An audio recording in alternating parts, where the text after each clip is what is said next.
Another genie story to start my time off with. A man and an ostrich walk into a restaurant. A man and an ostrich walk into a restaurant. The waitress asked, "What will it be?" The man replied, "A burger and a Coke." "And you?" "I'll have the same," the ostrich replies. They finished their meal and pay. "That'll be $4.50, and the man reached into his pocket and pulled out the exact amount. "And they do this every day until Friday." "The usual?" she asked. "No, today is Friday. I'll have a steak and a Coke." "Me too," says the ostrich. They finish and pay. "That'll be $10.95. The man reached in his pocket and pulls out the exact amount, just like all week. And the waitress was dumbfounded. "How is it that you always have the exact amount?" she asked. "Well," says the man, "I was cleaning my attic and I found this old dusty lamp. I rubbed it and a genie appeared." "Wow," says the waitress. "What did you wish for?" "I asked that when I needed to pay for something, the exact amount would appear in my pocket." "Amazing," was the waitress's reply. "Most people would have asked for $1 million. But what's with the ostrich?" "Well," said the man, "I asked for a chick with long legs."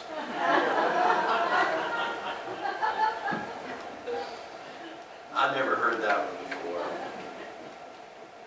Today we're in chapter 13 of the story, The King Who Had It All. And in the text for today, Solomon assumes the throne of his father David. And at this turning point, he has to decide what his focus is going to be on for his reign as the new king of Israel. He knows very well that royal power can be used both for good and for evil, and so Solomon hopes his administration can be a kinder and gentler administration than his father, which necessarily was quite violent as he sought to expand the borders of the nation. There's not a temple yet in Jerusalem. We're still here at the very early days of Solomon's reign. So Solomon goes to a high place called Gibeon to offer a sacrifice. We are told, and sometimes I'm wondering if this is exaggerative or not, it says Solomon used to offer 1,000 burnt offerings on that altar. Now it seems to me you'd have to be pretty busy to be offering 1,000 burnt offerings at an altar.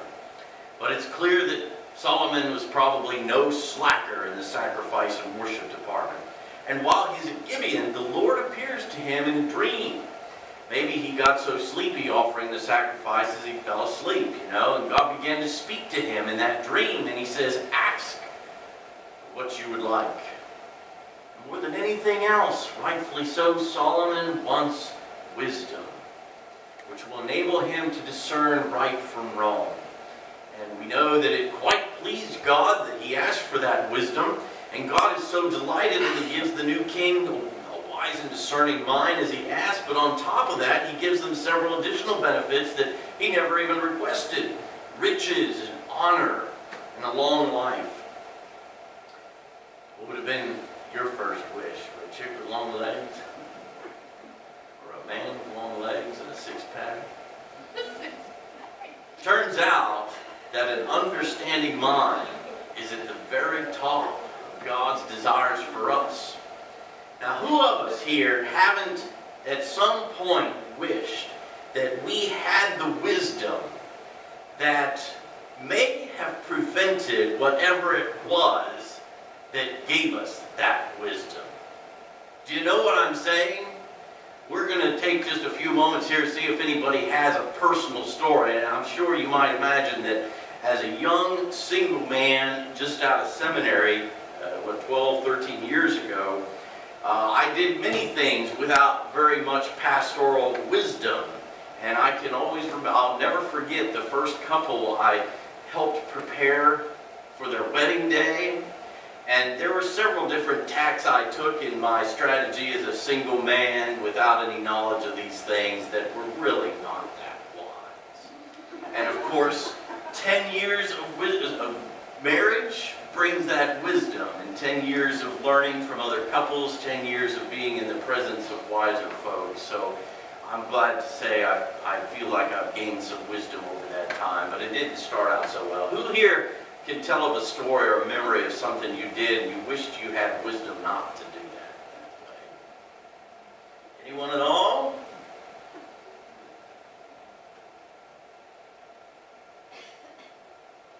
Nobody wants to share about your unwise?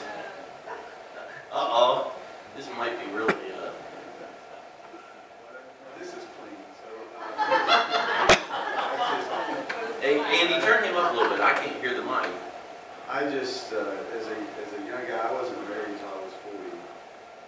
So I had I thought a teeny eye for a pretty woman, for a girl. And I worked downtown, and as I would cross 4th Avenue headed for Bailey's for lunch, you could cross diagonally, and there was this girl. This is the time of mini skirts. And so this girl was crossing diagonally, and I was watching her as I was crossing, and I forgot that there was a big, tall curb at Rogers Jewelers. And so I didn't have the intelligence to watch where you're stepping and keep an eye on the pretty girl. So I watched the pretty girl and fell flat on my face, went in a suit and scraped my hands and bloodied my hands, and everybody in Rogers was rolling on the floor because they saw it coming and I didn't. And so now I have the discernment to watch where you step. Watch every step in front of you, right? Anybody else?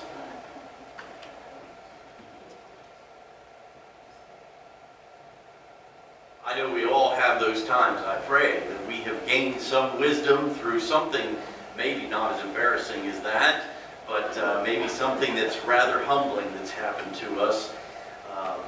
The book of Proverbs, we know, was a collection largely from Solomon's hand. It's a beautiful book that speaks about how valuable wisdom is.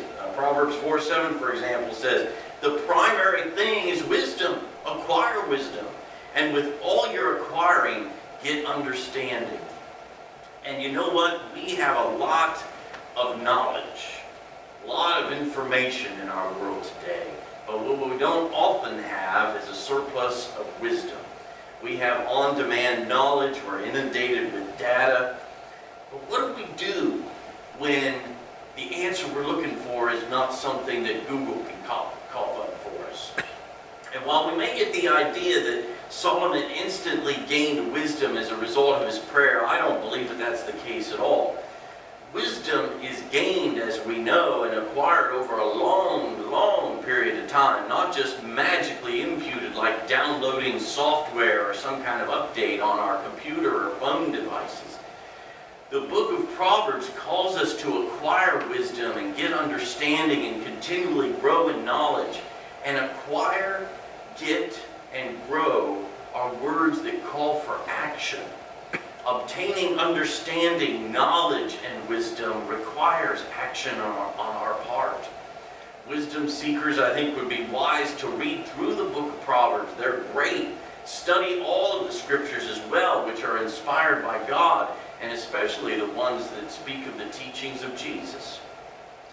And simultaneously, understanding, knowledge, and wisdom are long-term processes that require a good deal of reflection on our part. That's why disciplines like Bible study together with other Christians are so important. And I think you probably are aware that unfortunately knowledge of the scriptures that have been revealed to us by God has probably never been so rare in our society. Study after study in the last quarter century has revealed that American Christians increasingly don't read their Bibles, don't engage their Bibles, and don't know their Bibles. And it's obvious that we are now living in a post-biblically literate culture, and really we have been for some time. But just as critical is the second word to this biblical illiteracy problem. It's the issue of literacy, period. Pew Research tells us that 23% of us didn't read a single book last year. I'm not talking about just books of the Bible. I'm talking about any book at all. That's 3 times the number of people who didn't read a book in 1978. And whether it's the internet, TV, or increased time spent on entertainment and sports, we are spending less time between the pages of any book, not just the Bible. But if we desire to be wise, we better get back into that book in which we know that wisdom has been revealed. Reading and study is so important, and so is the joining with others to reflect and study upon it. Looking into the Word, if we remember the words that we heard from James today, that Christine read for us, James has been called the Proverbs of the New Testament because it's full of so many nice pithy sayings, just like the book of Proverbs. But he says looking into the Word is like looking into the mirror and making the changes we need to, not doing like James supposes many people do, looking into the mirror and then walking away and forgetting what we look like. Humorous picture, isn't it? We wouldn't do that, I don't think. The Bible is the place to begin. And then there's more. I want to testify before you today that I have found in my life one of the greatest resources of wisdom that I've found is that of a Christian counselor who has been invaluable to me in helping me reflect on current joys, laments, questions of my life, and bringing to the table of reflection my experience, his experience, and then of course looking into God's Word and remembering the experience of all God's people throughout the ages. And one of the benefits of having that appointed half hour or full hour is that it will be devoted to exploring and reflecting on my feelings and just taking time to reflect on what's happening under the surface of my life, under that just fact kind of conversation. In our busy, overcommitted life, it's a necessity that so often gets overlooked. Another benefit of having that ongoing relationship with somebody is it's someone who is outside of my own family system who can bring probing questions and reflection to whatever dilemma that I might be facing or Christine and I together might be facing. And it's been so helpful for both of us throughout the years as we hit those rocky and bumpy times of early married life. Who here remembers those times? You know, it's like we first get married, right? And we think we know, oh, you know, women can't be that much different from men, or men can't be that much different from women. And then you quickly learn that it's like, you know, we communicate totally different. You know, there's those different levels of communication that we all talk in, hopefully. Focus on the Family had a program this week that was exploring them, and unfortunately it is true that many of us never get anything deeper in our lives with anybody we talk to than just facts. How's the weather today? Oh yeah, it's nice. That's all we ever talk about. And then of course there's opinions, but then we go down deeper, and then we talk about how we're feeling. And I remember them talking about how men are like crock pots.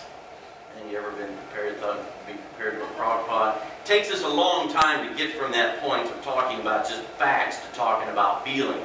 But you get a lot of women together, at least a lot of women, and they're just instantly talking about how they're feeling about stuff. They just go from top to bottom in no time flat.